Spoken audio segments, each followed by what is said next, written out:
mengikuti pembelajaran ini dengan baik dan lancar. Berdoa dimulai. Sudahkah kalian mematuhi protokol kesehatan? Sudah. Apa protokol kesehatannya? Masker. Kopi Yudin kemana? Kopi Yudin apa? Semoga yang belum hadir, mudah-mudahan di pertemuan selanjutnya bisa hadir. Tema hari ini adalah kelanjutan studi setelah lulus SMP. Tadi siapa nih yang bahas ini duluan? Nadia, Amel. Kita mempelajari materi ini adalah melalui kegiatan literasi, siswa dapat membedakan antara SMA, MA, SMK dengan penuh percaya diri. Lalu yang kedua, melalui diskusi kelompok, siswa dapat membuat poster informasi tentang SMA, MA, atau SMK dengan penuh tanggung jawab. Adapun manfaat. Sebelum kita memasuki pembelajaran, Ibu akan mengajak kalian teknik bernafas dengan kesadaran penuh, supaya tujuannya supaya kita bisa fokus mengikuti pembelajaran selanjutnya. Sekarang taruh semua yang ada di tangan kalian. Ditaruh, ada di tangan kalian, taruh. Terus duduk serileks mungkin. Duduk serileks mungkin. Pejamkan mata. Pejamkan mata. Diam. Pejamkan mata. Fokus pada hal yang indah-indah. Sekarang tarik nafas secara perlahan dengan hitungan kelima. 1, 2, 3, 4, 5, dan hembuskan perlahan dengan 5 hitungan. 1, 2, 3, 4, 5. Ulangi lagi. Yuk, tarik nafas perlahan. 1, 2, 3, 4, 5. Hembuskan perlahan. 1, 2, 3, 4, 5. Ulangi dengan hitungan kalian di dalam hati. Ulangi sampai 10 kali ya yang tadi. Sambil membayangkan yang indah-indah, yang senang, membayangkan yang kalian harapkan. Ada yang bisa bantu Ibu menceritakan perasaan kalian pada saat bernapas tadi? Tunjuk tangan. Bang, perasaannya apa Bang waktu bernapas tadi? Apakah lebih tenang? Apakah lebih enteng badannya? Membacakan kesepakatan kelas. Kesepakatan kelasnya adalah kita harus menjaga kebersihan, ya. Jadi jaga kebersihan, jangan buang sampah sembarangan. Lanjutan studi setelah lulus SMP. Ada yang bisa ngasih tahu Ibu tentang yang kalian tahu tentang kelanjutan studi setelah lulus SMP? Yang kita dong suaranya.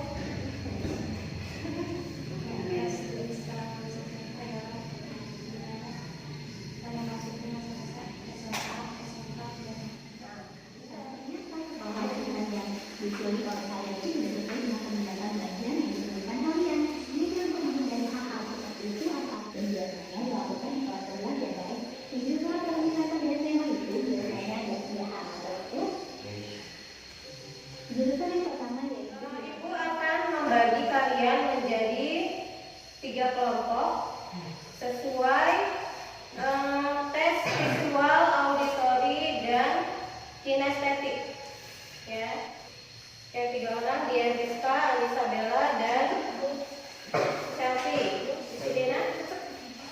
Kemudian yang audio tadi Iqbal dengan Dafaya. Terus sisanya yang visual ke sini, ke karpet merah ini dulu. Sini nah.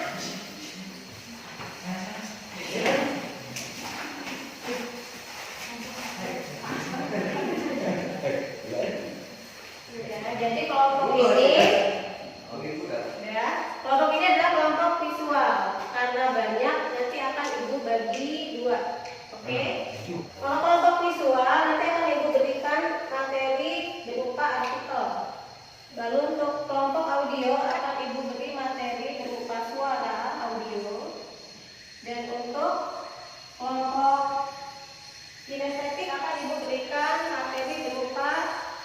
gambar penggerak atau video. Ya.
Ibu mau bertanya, apa perbedaan dari hasil yang kalian cari tadi? Apa perbedaan SMA sekolah menengah atas, madrasah aliyah atau MA, dan sekolah menengah kejuruan yaitu SMK? Coba sebutkan perbedaannya apa? Ayo dari tiap kelompok ada yang mewakili, silakan. Jadi coba ada apa yang kayak ibu?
biaya misalnya. Atau boleh bikin seperti ini namanya brosur sekolah.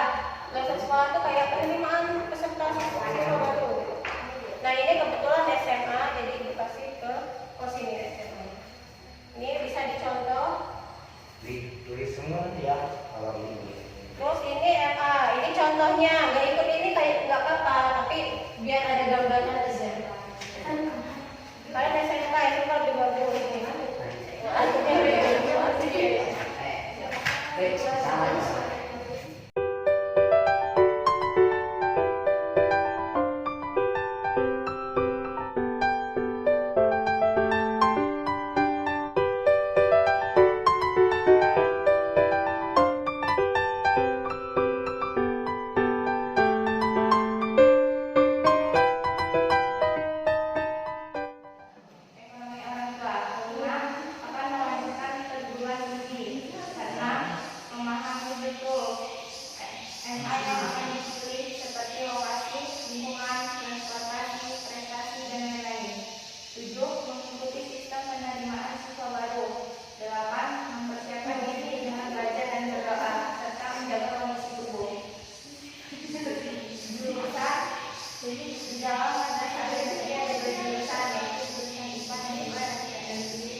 Mengikuti sistem penerimaan siswa sesuai dengan sekolah yang akan Anda masukkan mempersiapkan diri dengan belajar sebanyak.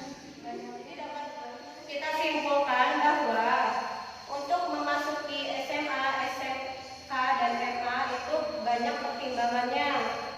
Terus tadi waktu membuat poster juga sudah sangat bagus.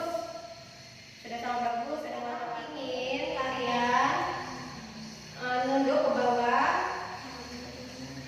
bawah, ingat-ingat kembali hal yang terjadi pada saat kalian membuat poster bersama kelompok, atau khusus dia diingat-ingat pada saat membuat poster secara sendirian. Gak apa-apa. Apakah seru? Apakah pekerjaan lebih ringan? Apakah jadi banyak ide? Nah, Ibu minta tuliskan kelebihan-kelebihan yang kalian dapatkan saat belajar kelompok membuat poster. Jadi, tulis ucapan terima kasih kepada orang-orang yang sudah membantu kalian di hari ini. Dari pagi sampai jam segini, siapa saja yang sudah membantu kalian atau yang sudah berbuat baik pada kalian, silakan ditulis nama-namanya dan ucapkan terima kasih di tulisan itu. Tatap mata teman kalian yang di depan. Nah, sekarang tatap. Terus Ibu ingin kalian mengucapkan terima kasih kepada teman-teman kelompoknya. Ya, silakan. Terima kasih. Tidak usah berpelukan. Jaga jarak. Oke, 1, 2, 3. Terima kasih. Ibu ingin kita berdoa bersama-sama, tapi di dalam hati semoga apa yang kita pelajari hari ini dan kita dapatkan hari ini bermanfaat bagi kita baik di hari ini maupun di masa depan nanti. Doa dimulai. Nah, Ibu akhiri pertemuan kita. Wassalamualaikum warahmatullahi wabarakatuh. Assalamualaikum warahmatullahi wabarakatuh. Saya Nikma Ranti Maulida, calon guru penggerak Angkatan 1 Kabupaten Tanggamus. Pada kali ini saya ingin menyampaikan refleksi saya pada kegiatan layanan bimbingan dan konseling dengan memasukkan pembelajaran berdiferensiasi dan penerapan kompetensi sosial emosional. Alhamdulillah, pelaksanaan layanan bimbingan dan konseling berjalan dengan baik dan lancar, sesuai dengan rencana pelaksanaan layanan bimbingan dan konseling atau disebut RPLBK yang telah saya buat. Adapun perasaan saya pada saat melaksanakan perencanaan pembelajaran berdiferensiasi yang terintegrasi dengan kompetensi sosial emosional ini adalah awalnya saya merasa bingung, namun penasaran dan akhirnya tertarik. Saya merasa bingung karena di dalam layanan BK, pembelajaran berdiferensiasi dan kompetensi sosial emosional sebenarnya bukanlah hal yang asing. Karena pada dasarnya, BK merupakan layanan pendukung pembelajaran bagi peserta didik. Yang saya bingungkan adalah bagaimana membuat RPLBK dengan memasukkan penjelasan dari pembelajaran berdiferensiasi dan kompetensi sosial emosional. Karena dari bentuk RPLBK dan RPP mata pelajaran juga sudah sangat berbeda. Namun, saya juga penasaran, sehingga saya membuat RPLBK yang mengadaptasi dari RPP mata pelajaran. Dengan beberapa kali revisi, akhirnya saya dapat menyusun rencana pelaksanaan layanan BK dengan pembelajaran berdiferensiasi dan kompetensi sosial emosional di dalamnya. Dan akhirnya, saya tertarik untuk mempelajari secara mendalam pembuatan RPLBK dengan menerapkan pembelajaran berdiferensiasi dan kompetensi sosial emosional. Kemudian perasaan saya saat melaksanakan aksi nyata, saya merasa bersemangat karena saya mendapat respon positif dari peserta didik saya setelah menerapkan pembelajaran berdiferensiasi dan kompetensi sosial emosional saat di kelas. Mereka tampak antusias dan lebih aktif saat pelaksanaan kegiatan pembelajaran aksi nyata ini. Adapun pembelajaran yang saya dapatkan dari kegiatan aksi nyata modul 2.1 dan 2.2 ini adalah bagaimana penerapan tentang pembelajaran berdiferensiasi mulai dari perencanaan dan pelaksanaannya. Karena pengalaman sebelumnya, pemetaan kebutuhan siswa hanya digunakan untuk membuat program bimbingan konseling saja. Namun, sekarang pemetaan kebutuhan belajar siswa dapat digunakan dan diintegrasikan dalam kegiatan layanan dasar bimbingan klasikal di kelas. Saya juga belajar mendiferensiasikan konten, proses, dan hasil di dalam RPL yang saya buat sebelumnya. Kemudian saya juga lebih memahami bagaimana menentukan teknik dari kompetensi sosial emosional yang sesuai dan mengintegrasikannya ke dalam materi yang akan disampaikan. Mengintegrasikan pembelajaran berdiferensiasi dan kompetensi sosial emosional ke dalam RPLBK dan kegiatan di kelas menurut saya hal yang sangat bagus, karena dapat mengubah suasana kelas yang sebelumnya terasa monoton, membosankan, hanya terdapat komunikasi satu arah dan pendidikan berpusat pada guru. Namun, sekarang, setelah menerapkan pembelajaran berdiferensiasi dan kompetensi sosial emosional yang diintegrasikan pada kegiatan di kelas ini, peserta didik terlihat lebih semangat, lebih aktif, lebih produktif, kaya akan ide, dan tidak mudah bosan di kelas. Kemudian, adapun perencanaan untuk perbaikan pembelajaran ini adalah saya akan mempelajari lebih dalam tentang penerapan pembelajaran berdiferensiasi dan kompetensi sosial emosional serta mempraktikkan teknik-teknik dari kompetensi sosial emosional yang belum dicoba. Dan saya juga akan mengefisiensikan durasi kompetensi sosial emosional yang disesuaikan dengan jam pelajaran agar tidak melebihi dari waktu yang disediakan. Kemudian, saya akan membuat pembiasaan dalam menerapkan pembelajaran berdiferensiasi dan kompetensi sosial emosional pada setiap pertemuan dengan peserta didik. Demikian refleksi aksi nyata modul 2.1 dan modul 2.2 dari saya. Semoga bermanfaat. Terima kasih. Wassalamualaikum warahmatullahi wabarakatuh.